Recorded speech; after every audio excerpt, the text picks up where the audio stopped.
সেই গল্পটা পূর্ণেন্দু পত্রী। আমার সেই গল্পটা এখনো শেষ হয়নি। শোনো, পাহাড়টা আগেই বলেছি ভালোবেসেছিল মেঘকে, আর মেঘ কিভাবে শুকনো খটখটে পাহাড়টাকে বানিয়ে তুলেছিল ২৬ বছরের ছোকরা, সে তো আগেই শুনেছ। সেদিন ছিল পাহাড়টার জন্মদিন। পাহাড় মেঘকে বললে, আজ তুমি লাল শাড়ি পরে আসবে। মেঘ পাহাড়কে বললে, আজ তোমাকে স্নান করিয়ে দেব চন্দন জলে।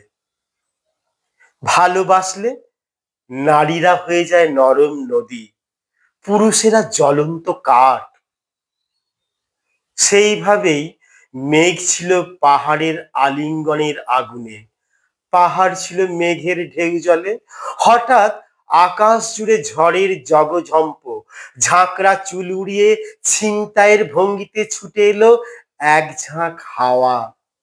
মেঘের আঁচলে টান মেরে, ওঠ ছুঁড়ি, তোর বিয়ে।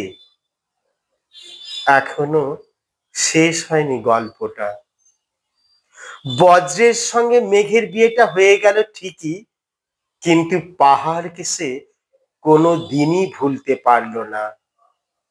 বিশ্বাস না হয় তো চিরে দেখতে পারো পাহাড়টার হাড় পাঁজর, ভিতরে থই থই করছে শত ঝর্ণার জল।